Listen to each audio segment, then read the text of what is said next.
Bonjour, je suis Marie Delforge, je suis naturopathe, coach et formatrice à l'école Synergie Naturopathie. Et aujourd'hui, j'ai décidé de faire une vidéo un peu personnelle pour partager mon parcours de ces 4 dernières années. Non pas pour me plaindre ou le donner en exemple ou quoi que ce soit, mais juste pour témoigner sur ce que je vais appeler l'intelligence de la maladie et sur le fait qu'il n'y ait pas forcément une seule façon de se soigner. Donc, ce parcours, cette histoire que je vais vous raconter a débuté en décembre 2018. Donc, voilà, il y a 4 ans et demi maintenant et elle a débuté par un diagnostic de cancer du sein. Donc, je vais dire là, c'est le drame quand on vous annonce, un diagnostic comme ça. Je pense que toutes les personnes qui ont eu, une maladie réputée, grave, voire même mortelle, savent de quoi je parle. Tout d'un coup, c'est le choc, c'est-à-dire qu'en 1 minute, même en 1 seconde quasiment, vous passez de quelqu'un de bien portant à quelqu'un de très malade et à partir de ce moment-là, quasiment tout le monde vous considère comme quelqu'un de très malade et vous êtes supposé vous considérer également comme quelqu'un de très malade. Or moi, dans mon cas, ce qui s'est passé, c'est que ce diagnostic a été posé lors d'une, mammographie et c'était d'ailleurs ma première mammographie de contrôle. Je devais avoir du coup, 46 ans à l'époque et hem et donc je suis allée faire cette mammographie qui s'est suivie d'une échographie, qui s'est suivie d'une ponction et 10 jours après, le résultat est tombé quand je suis allée chercher les résultats. Alors moi, j'ai toujours un tempérament très optimiste et positif et je vous avouerai qu'autant quand j'ai fait la ponction, donc je me suis dit: «Il y a peut-être, un risque d'eux», autant quand je suis allée chercher les résultats, pour moi, c'était juste une formalité et donc quand le mot, cancer a été prononcé, tout d'un coup, voilà, il y a un choc, quelque chose de très lourd qui s'abat sur vous. Pour ceux qui connaissent le terme d'égrégore, le mot cancer, ça apporte, voilà, tout son lot de c'est un égrégore très négatif, hein, qui apporte tout son lot j'allais dire d'images, de pessimisme, de pensées, même mortelles. Enfin voilà, ça peut aller assez loin et en tous les cas, ça fait peur à tout le monde.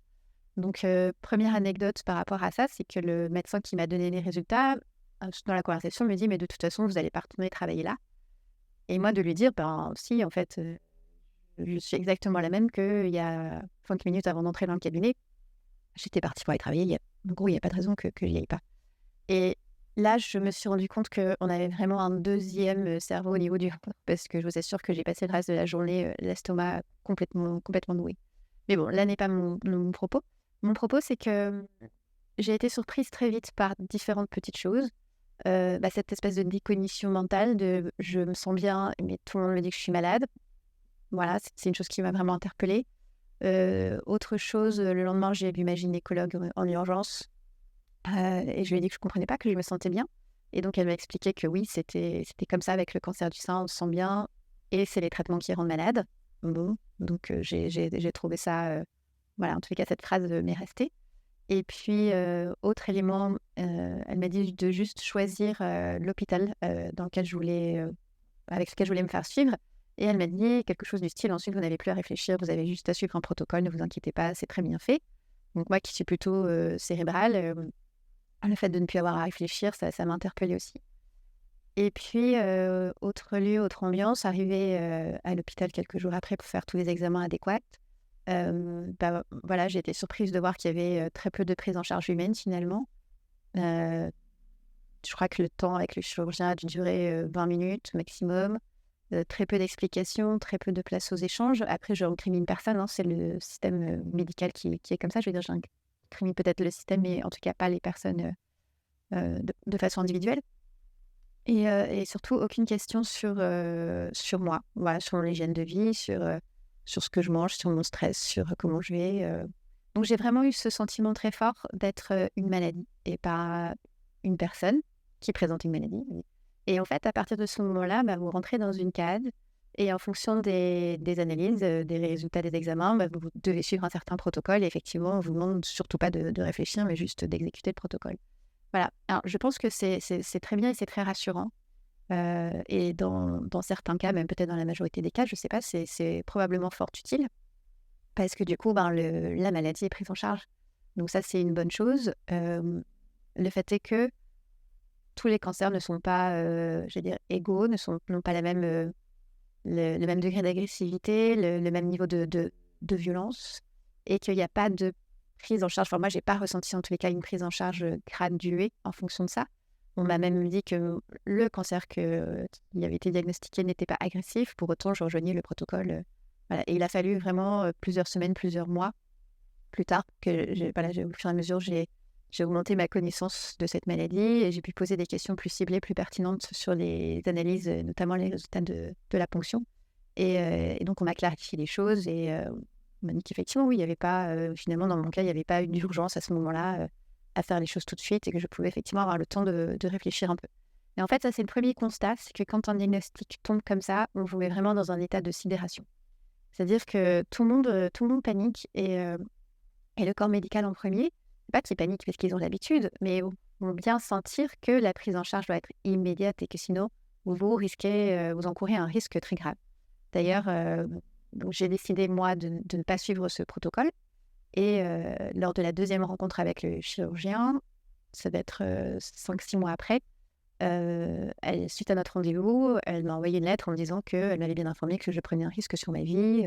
Voilà, j'ai eu d'autres échanges encore plus épiques avec d'autres médecins. Donc, on rentre vraiment dans cette logique-là où il faut agir vite tout de suite. Et du coup, finalement, on nous coupe cet accès à la réflexion, à l'intuition, en fait.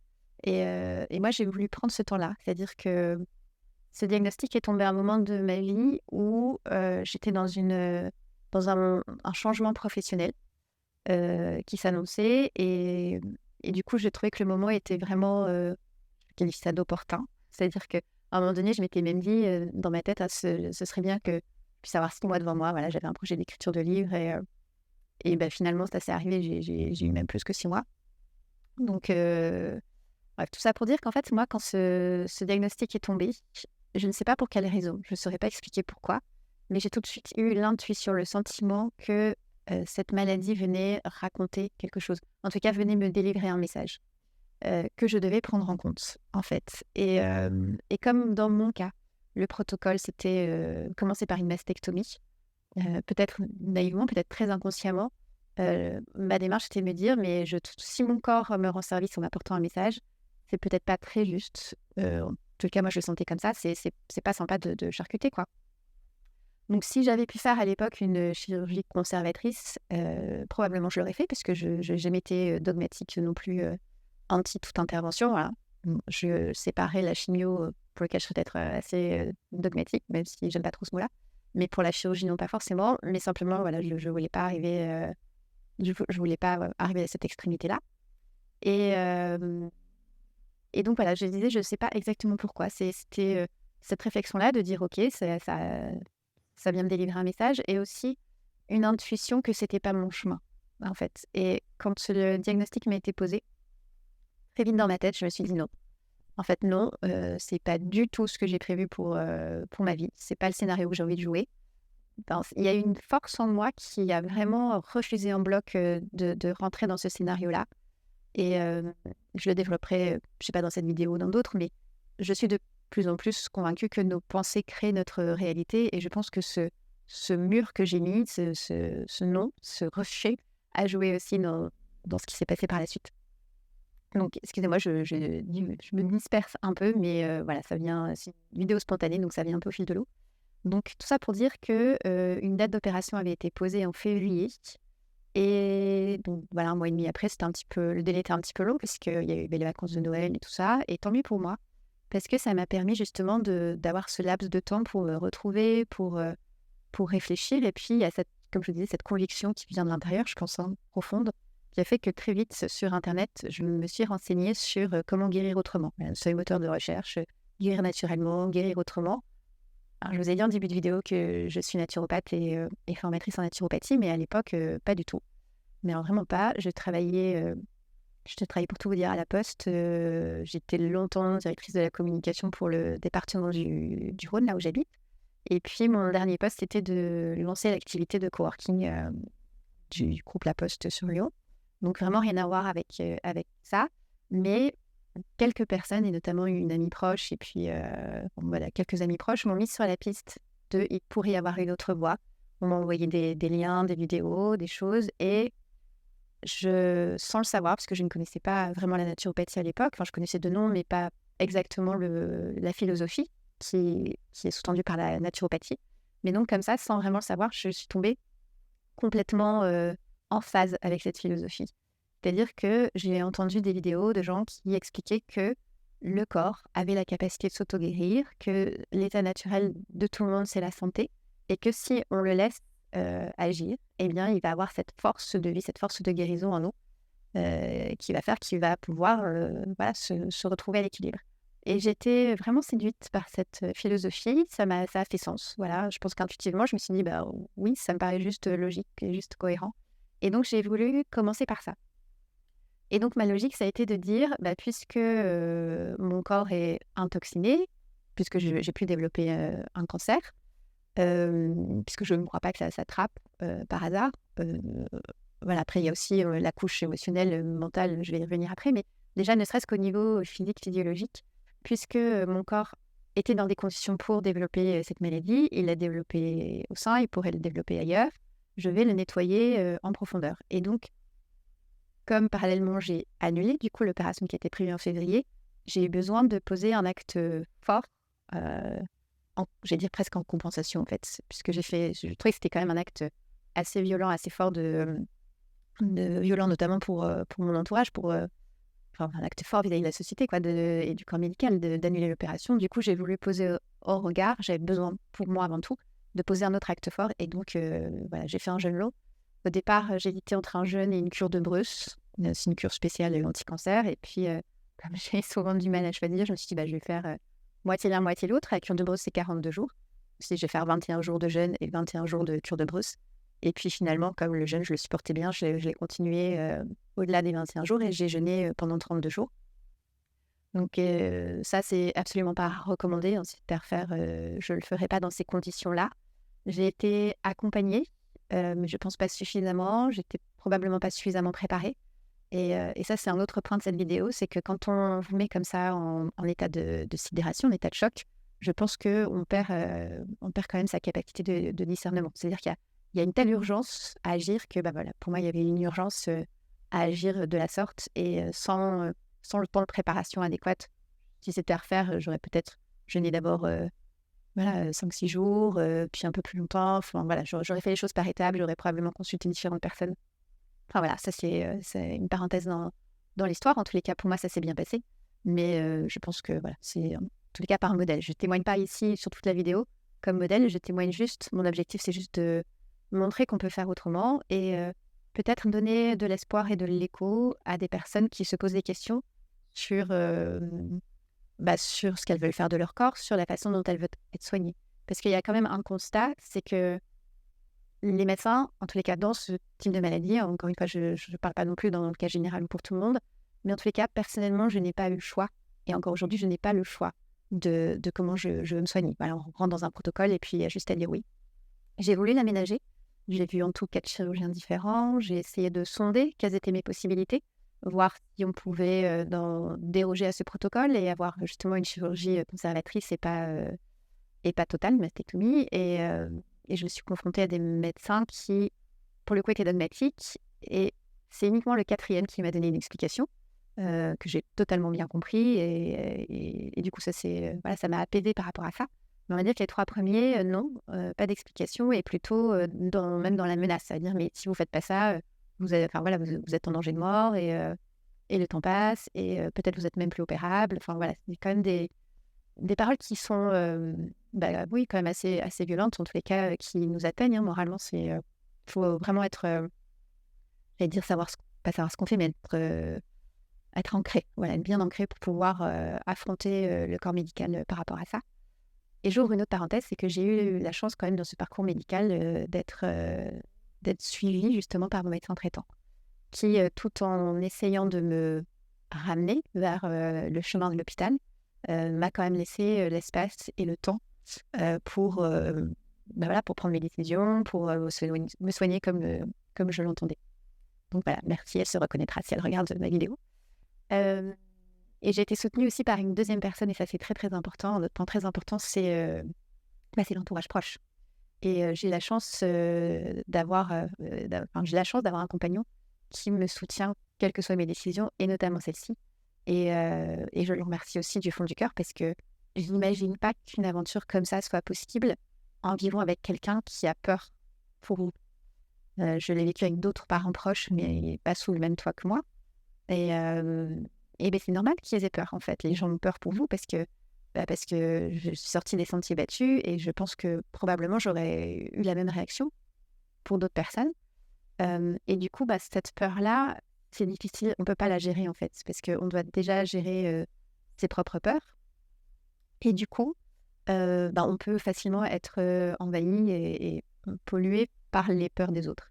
Donc voilà, ça c'est je vais dire un autre sujet de dans l'histoire, c'est de faire attention à son espace intérieur et de le protéger finalement. Donc voilà, après, encore une fois, la peur des autres, je l'interprétais comme de l'amour, hein, pas comme quelque chose de négatif, mais ça vient quand même faire écho, nous renvoyer à nos propres peurs. Donc en tous les cas, c'était important pour moi d'être soutenue par les personnes qui partageaient mon toit et notamment mon compagnon et mes enfants. Euh, donc, autre point, j'ai fait ce jeûne et après, j'ai cherché toujours à me guérir naturellement. Donc, je peux vous dire qu'après un jeûne de 32 jours, on ne mange plus pareil, hein. On fait attention à ce qu'on fait rentrer dans son corps. Et c'est vraiment ça une des principales leçons que je garde de ce jeûne. C'est tellement bête à dire, mais c'est vraiment d'avoir pris conscience que mon corps traitait tout ce que je lui donnais à manger, notamment. Alors, pas que, hein, il y a aussi les produits qu'on met sur la peau, l'air qu'on respire, nos pensées, nos émotions, etc. Mais en tous les cas, d'un point de vue très pragmatique, très concret, il traite déjà tout ce que j'avale. Donc, après avoir fait le grand ménage, on n'a pas envie d'avaler n'importe quoi. Voilà, tout simplement. Donc, j'ai changé mon hygiène alimentaire, j'ai cherché d'autres choses à améliorer la qualité de l'eau que je bois, à améliorer l'air que je respire, à reprendre avec le sport. J'ai regardé du côté des plantes. Enfin, voilà, j'ai regardé différentes choses comme ça. Et puis, au bout d'un moment, je me suis rendu compte que je faisais de la naturopathie finalement. Que tout ça, c'était de la naturopathie. Et donc, j'ai décidé de me former. Et je me suis formée à l'école Synergie Naturopathie, qui correspondait très bien, puisque c'est une école à distance et par stage, avec différents modules. À l'époque, je n'avais pas forcément pour projet d'être naturopathe. Et donc, voilà, pour moi, ça me convenait bien. Je me suis dit, je vais avancer et puis je verrai si je vais au bout ou si j'arrête avant. Enfin, voilà, quand on a ce type de maladie, et quand on est dans des situations comme ça un peu d'urgence, on vit quand même un peu à court terme, hein. Ça devient un peu plus compliqué de se projeter sur du plus long terme. Donc voilà. Et puis, ça m'a vraiment passionnée. Ces études m'ont complètement passionnée. Quels que soient les modules, les modules de physiologie, et sont vraiment passionnants parce que j'ai découvert comment fonctionnait mon corps. On l'apprend un peu à l'école, mais c'est pas quelque chose que j'avais forcément gardé en tête. J'ai pas fait des études dans le domaine des sciences naturelles. Donc, j'ai redécouvert mon corps et je peux vous dire que waouh, c'est juste incroyable comment il fonctionne et comment il fonctionne en autonomie.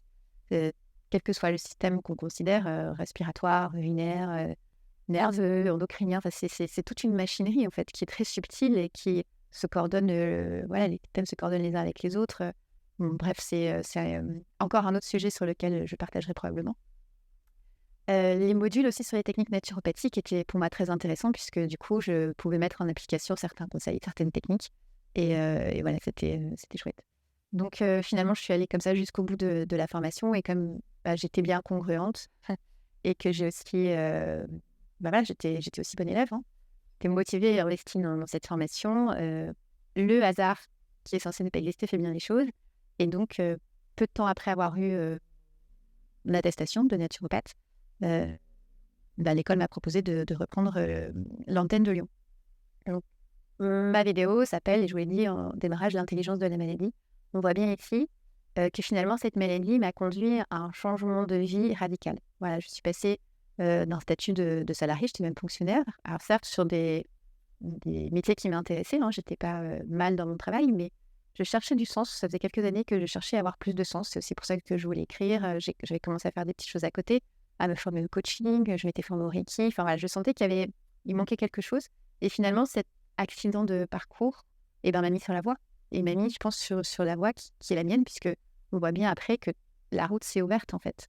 Et que, comme je disais, il n'y a pas de hasard. Et je pense qu'il n'y a pas de hasard, c'est que c'est comme ça que ça devait se faire. C'est pour ça que j'ai choisi cette école. C'est un jeu de rencontre, en fait. Et là, j'ai aujourd'hui un métier vraiment qui, pour moi, a du sens. un double sens parce que je pratique la naturopathie et aussi j'accompagne des élèves dans cette discipline et voilà, c'est vraiment top. Donc, je parlais de la sphère physique, physiologique et aussi émotionnelle, mentale, même si je ne les ai pas développées. Mais on peut aussi inclure la sphère spirituelle et en parlant notamment de mission de vie, du sens que l'on donne. Avec le recul, je pense que j'étais probablement pas sur ma route, sur ma mission de vie, sur mon chemin et que voilà, cet accident de parcours m'a permis de m'y mettre. D'où l'intérêt aussi de travailler en amont sur sa mission de vie. Voilà, si on peut j'ai synchronisé sans accident de parcours, c'est encore mieux. Heu, pour terminer cette vidéo, juste un petit mot sur la dimension mentale et émotionnelle que j'ai citée. Je pense aussi, enfin moi je suis beaucoup allée à la recherche de ça, c'est-à-dire quel est le message qui est venu me donner la maladie. J'ai découvert toute la philosophie du décodage biologique et je trouve ça vraiment très intéressant d'interpréter nos symptômes et d'aller à la rencontre du message de la maladie. Voilà, et c'est un fil en fait qu'on tire, on peut aller loin et puis il n'y a pas qu'une interprétation possible. Mais donc ça permet de donner du sens aussi et de revisiter en fait nos blocages émotionnels, les émotions cristallisées, voilà, de libérer tout ça, de refluidifier l'énergie. Et je trouve que c'est une très bonne approche et pour moi, c'est même une des meilleures. Alors, bien évidemment, il faut traiter le corps physique et encore une fois, je ne dis pas que ce que j'ai fait, est un modèle et doit être reproduit, bien évidemment. Mais, je pense que c'est ce travail-là qui peut permettre la véritable guérison. Voilà et du coup, c'est aussi pour ça que j'ai pas peur. Aujourd'hui, je sens encore, hein, qu'il y a quelque chose de présent. J'ai toujours pas fait d'opération, de chimio, de radiothérapie, mais j'ai pas peur parce que j'ai beaucoup travaillé sur, mon hygiène de vie, mais aussi mon hygiène émotionnelle et mon hygiène mentale. J'ai revisité un peu, ma vie, mon œuvre, qui suis-je, voilà, dénoué, plein de choses et donc quelque part, je pense que je me suis nettoyée, d'un point de vue holistique. Voilà, c'est peut-être, naïf, c'est peut-être inconscient. Je pense que certaines personnes le vivront comme ça et je ne suis pas dogmatique non plus. Je ne dis pas que je ne vais jamais, aller me faire opérer ou faire, un autre traitement. Je me suis fait encore suivre, voilà, je me fais suivre par des prises de sang régulières. J'ai fait un scanner il n'y a pas très longtemps. Et puis si ça devait s'alerter, je ferai le nécessaire.